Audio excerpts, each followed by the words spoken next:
Vamos a analizar lo que está pasando en el país. Tenemos a analistas importantes en nuestro set. Estamos esta noche con Marcelo Silva. Te doy la bienvenida. Gracias por estar con nosotros. Siempre es un privilegio, Miriam. Buenas noches. Gracias por estar. A Iván Arias también. Bienvenido, Iván. Gracias. Buenas noches, un gusto. A ver, ¿qué está pasando? Ayer nos hemos sorprendido con todo esto. Nadie lo esperaba, pero me gustaría que ustedes también digan, ¿qué creen? ¿Qué pasa? Penoso por un contexto básico. Las elecciones del pasado domingo nos han mostrado, ya ni siquiera en percepción, sino numéricamente, un país polarizado.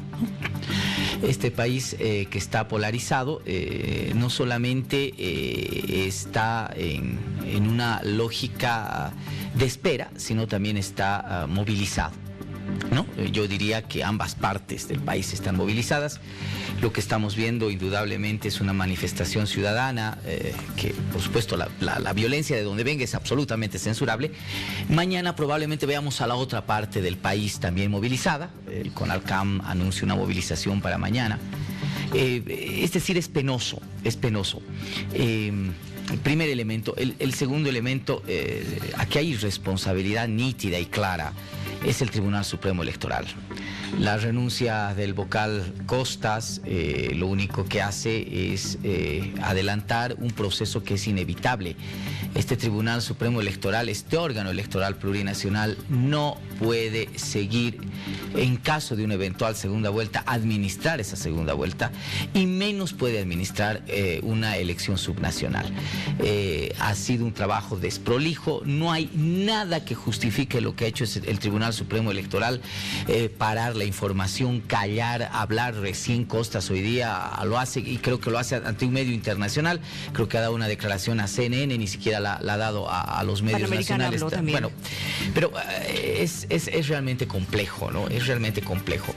Y lo peor de todo es de que en el país estamos viviendo unos momentos donde no solamente está en riesgo la credibilidad en el voto nuevamente, la credibilidad en la democracia, sino fundamentalmente la institucionalidad. Hay anuncios temerarios, como el de Camacho hoy día del Comité Cívico Cruceño, en la conformación de instancias, la Corte de Justicia, no, cortes de justicia del pueblo, etcétera, que indudablemente ya te dicen, a ver, señores, no solamente es el voto, la democracia, sino el riesgo de la institucionalidad, que me parece una exageración. Creo que hay que buscar las soluciones, hay que empezar a tender puentes. Lo ideal, la primera solución ideal, sería que el país vaya a una segunda vuelta. A ver, ¿tú qué opinas? Vamos a ver enseguida, querido Marcelo. Iván. Muy buenas noches. A ver, hace menos de un mes, no voy a decir su nombre para no entrar en polémicas, pero un columnista y analista muy prestigioso de Bolivia escribió para un periódico internacional diciendo: es la economía estúpido, parafraseando al rey de España, y decía que en las elecciones de Bolivia iba a primar la economía, que la gente iba a votar con el bolsillo. Pues a ese columnista le digo que es la democracia estúpida, y yo me alegro mucho como la diferencia de otros movimientos. La gente está saliendo, fíjate, a defender la democracia, a defender su voto. Esta es una característica cualitativa que no tiene ningún movimiento como el del Perú, ningún movimiento como el de Chile, sino aquí es otra cosa, otra característica de este movimiento: la enorme cantidad de gente joven. Yo me quedo impresionado, me siento abuelo al lado de todos esos jóvenes que están ahí y ¿sabes qué están reclamando? Libertad.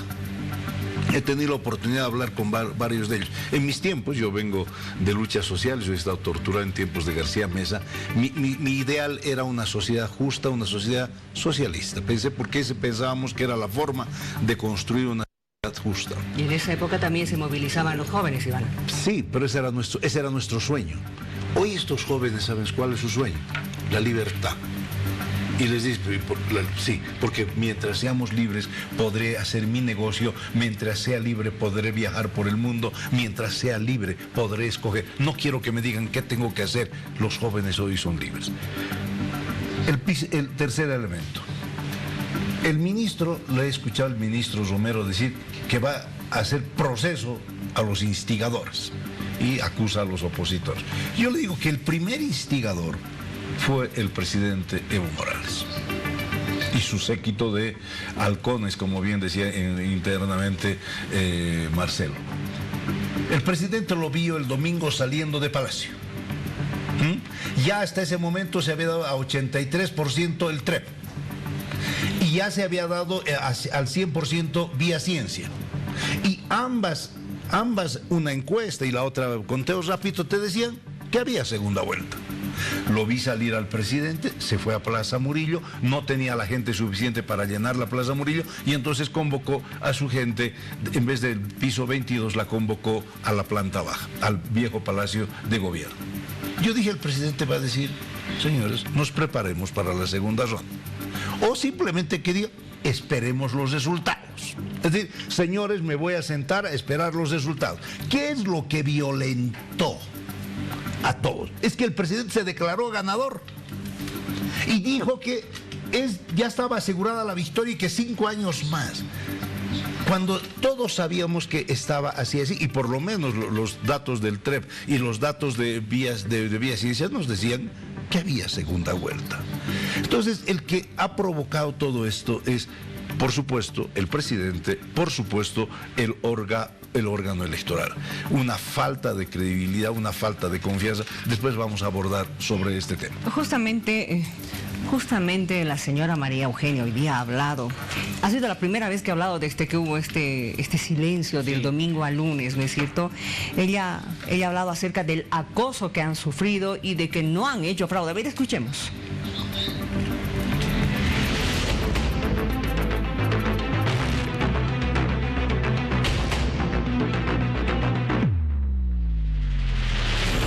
Por eso nos duele la violencia con que nos tratan. Nos duele que nos hayan quemado primero el Tribunal Departamental de Santa Cruz. Asimismo, en esas condiciones hemos enfrentado elecciones, hemos realizado elecciones. El Tribunal Departamental de Santa Cruz los realizó en las mismas condiciones que los otros departamentos.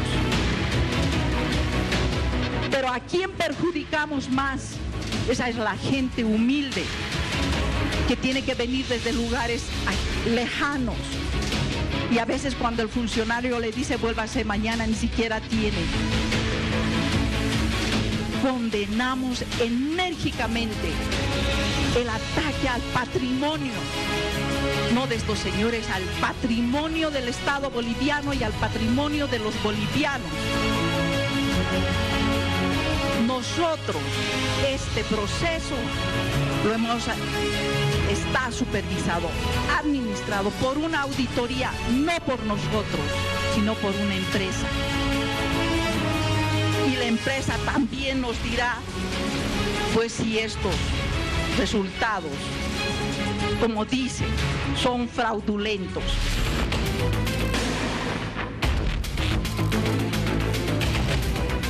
A ver, no sé qué opinan ustedes, pero yo considero que es la primera vez que doña María Eugenia ha sido firme en una declaración muy contundente con lo que ha señalado, de que cómo es posible que nos digan que hay fraude. Ahora, bien, don Antonio ha señalado de que los resultados son correctos de todo lo que han estado trabajando con relación al conteo, al cómputo de votos. A ver, Miriam, en este mismo programa, en esta misma mesa, y lamento que haya causado hilaridad hace semana y media, yo te decía, se cierra la campaña electoral con malas noticias para Morales porque no logra cerrar el imaginario de que todo está resuelto. Te decía, buenas noticias para Mesa porque los cabildos le han dado impulso, pero te decía de manera histriónica, y lamento mucho esas palabras porque se han cumplido al pie de la letra, trágicas, desgraciadas, las peores noticias para el Tribunal Supremo Electoral porque los resultados iban a ser inciertos. Lo sabía el Tribunal Supremo Electoral, no es que no lo sabía. las encuestas y todo te apuntaba a que el resultado, el margen de la primera vuelta a tener presidente o una segunda vuelta iba a ser absolutamente estrecho. Y pese a eso, el Tribunal Supremo Electoral ha hecho lo imposible para que no se le crea. O sea, es increíble. Tú no puedes parar, además, la estrella, que es la transmisión rápida de datos. A ver, que la gente no se debe engañar, no se confunda. La transmisión rápida de datos significa que tú, a través de los medios tecnológicos, fotografía, etcétera, vas pasando a una base de datos y esa base de datos va haciendo un cómputo, que no es oficial, pero es una transmisión de datos preliminares. No necesitas ahí, ¿verdad?, que el acta viaje en canoa, trasladada en burro. No, es el celular, necesitas tu celular, tu fotografía y listo, ¿no? Por eso se había publicitado de manera grande que los datos los íbamos a tener a las 8 o 9 de la mañana, de la noche de ese mismo día. ¿Por qué? Porque era transmisión simplemente por datos, no se estaba haciendo el cómputo, se estaban transmitiendo los datos. Pero llegas a un porcentaje, 7:40 de la noche, y paras. Y lo peor es que cuando paras no dices absolutamente nada, no das una sola explicación. No dices, señores, estamos parando por esta razón, estamos parando por el otro. No. Te vas, te escondes en la clandestinidad, no haces absolutamente ninguna declaración. Es absolutamente irresponsable. Perdóneme, el señor Costas, que yo le tengo muchísima admiración personal porque he tenido, alguna vez él me ha mostrado cómo funciona el Tribunal Electoral. Realmente una persona muy abierta en ese sentido. Pero su renuncia ahora, con este argumento que te estoy diciendo, ya es extemporánea. ¿Por qué no habló eso el domingo en la noche? ¿Por qué no lo dijo el lunes? ¿Por qué no dijo, señores, el haber parado esto fue un error y eso ha generado un manto de duda? Una acción desprolija. Y con esto termino. Fíjate por qué hay transmisión rápida de datos en el mundo, en los sistemas electorales. ¿Saben por qué? Para despejar toda incertidumbre y para dar certezas y seguridades en el proceso electoral, precisamente hasta que lleguen los cómputos. Imagínate en el país para lo que ha servido ese sistema de transmisión rápida de datos, exactamente para todo lo contrario. Es decir, ahorita no estuviésemos en este entuerto si es que no hubiese habido esa transmisión rápida de datos. O si se hubiera dicho algo, o si se hubiera continuado. Claro. Pero te digo algo más. Hay que recordar que durante meses candidatos de la oposición han hablado de un fraude, va a haber un fraude. Bueno, se ha producido este silencio, la susceptibilidad ha crecido. Ahora yo me pregunto, ¿es tan fácil preparar un fraude? Bueno, a ver, la señora Choque dice, nos duele. A mí me duele más que no haya hecho respetar el 21F, donde ya viene su descrédito. Me duele más sus primarias, que fueron un chiste con chi a la cabeza. Como un señor que no participa en primarias, entra y a los otros partidos les decía, si no participas en primarias, no puedes. O sea, me duele la libertad que le dio al presidente para utilizar los bienes públicos cuando los otros candidatos no tenían que. Entonces, nos duele. Me duele a mí mucho, pero ustedes han cavado su desprestigio. ¿Por qué pararon el TREP? La OEA lo dice. Señor, ¿cómo es posible que paren el TREP? Entonces, los errores del presidente de declararse ganador, parar el TREP, ¿no?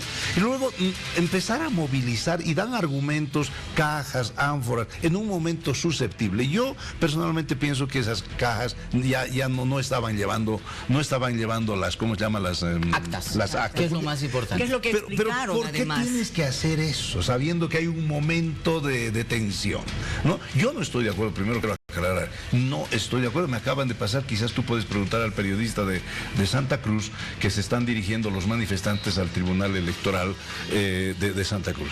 Esos actos vandálicos, esos actos que enlodan toda la protesta ciudadana, no hay que permitirlos. Pero bueno, entonces, todos estos elementos han hecho que se configure un ambiente de desconfianza. Dime, ¿quién le devuelve la confianza al Tribunal Electoral?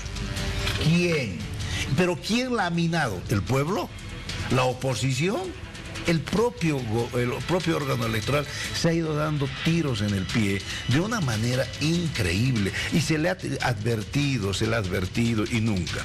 Y lo que no puedes dejar de entender cuando estás en política, porque el Tribunal Electoral, a pesar de que dicen que no son de partido, pero hace política, es no entender que te estás equivocando. Lo que le está pasando al presidente.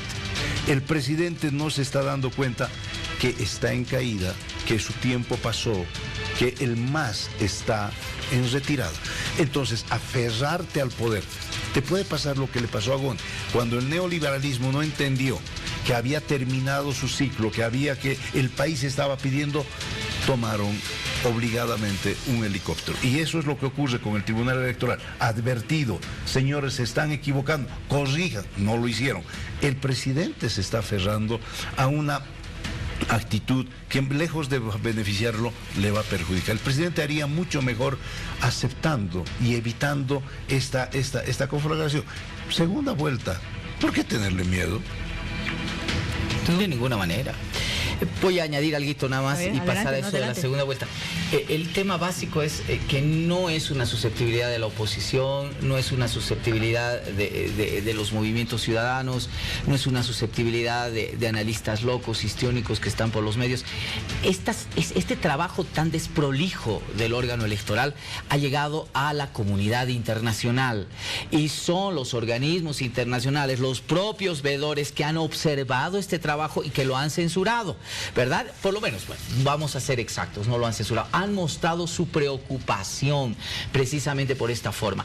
Ahora, hay que buscar puentes. Yo creo que ojalá se vaya a una segunda vuelta.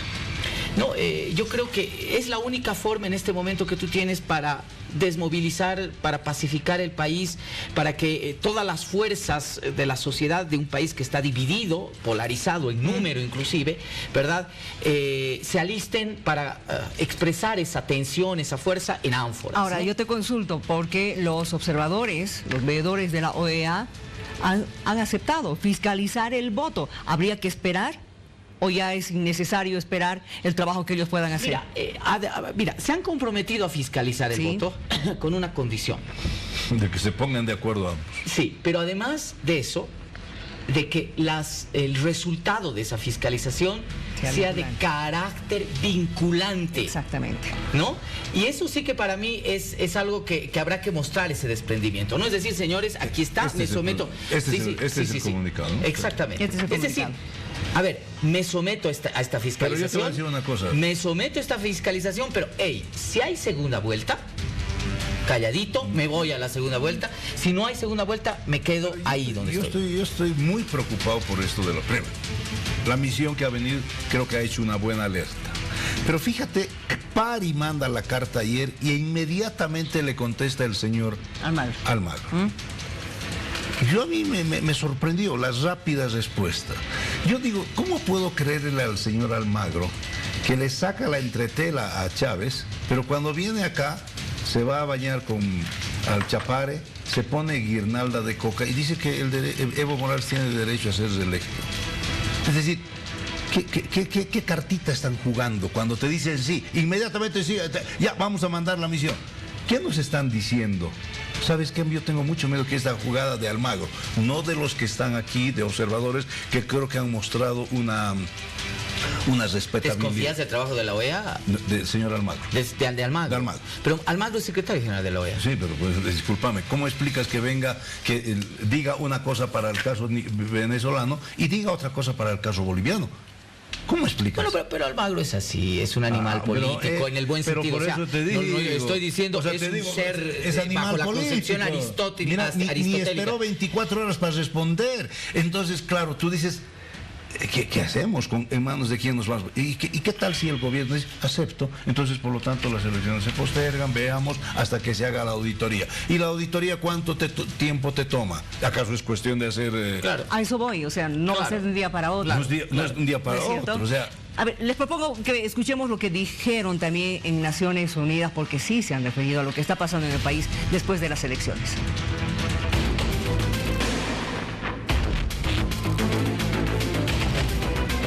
We are closely following the developments in Bolivia and are concerned about the reports of incidents of violence following the elections. In this phase of the electoral process, we urge all political leaders and their followers to reduce tension, abstain from acts of violence, and follow legal means for electoral dispute resolution.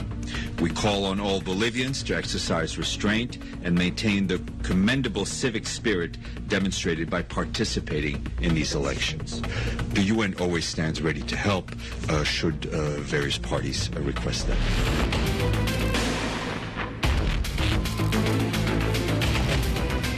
¿Algún comentario? No, este de la ONU no lo conocía, pero sí que sé que mañana el Consejo Permanente de la OEA se reúne para hablar, para tocar el tema de Bolivia. Tocar el tema de Bolivia. Lo que está pasando en Bolivia, hay preocupación por lo que hemos visto en Colombia, hemos dicho en Ecuador, por lo que ha sucedido en Chile, y por supuesto América Latina parece estarse moviendo, parece estar en ebullición. Entonces, por eso también el mundo. Y eso a mí me alegra. ¿Sabes por qué? Porque no estamos solos. Eso Además, es bueno. tenemos elecciones el próximo domingo en la Argentina también, Uruguay. Sí. ¿Tú, algún comentario? No, a ver, hay algo muy importante. Los veedores internacionales no solo vienen a comer chairo, fricasé, a pasear en teleférico, ¿verdad? Es decir, si se los invita es para escucharlos y para aceptar las recomendaciones que nos dan. Creo que aquí hay la posibilidad de una salida, habrá que ver el tiempo establecido. Pero la OEA, insisto, además, bajo esa auditoría y el resultado de la auditoría de carácter vinculante, es una vergüenza, paréntesis comentario. ¿Saben lo que la OEA nos está diciendo en pocas palabras? No saben hacer elecciones, no saben administrar sus elecciones. Qué vergüenza, O nos ¿verdad? está diciendo, ¿saben? Postergaremos estas elecciones. O también puedes leer esta carta. Préstame la carta, Miriam. ¿Qué tal si la leemos después de la pausa? No, Y simplemente enseguida quiero seguimos resaltar analizando. esta partecita que dice en la parte final. Porque ahí aparte arriba habla de la parte vinculante. Y en la parte final dice, en cuyo marco la misión se ha comprometido a brindar un informe con recomendaciones de cara a una segunda vuelta. O sea, la carta tiene dos. Te dice vinculante a una auditoría que puede tomar 6 meses, 1 año, pero abajo también te está diciendo, como diciendo, va a haber una segunda vuelta. Tiene que haber segunda vuelta, más o menos, ¿no?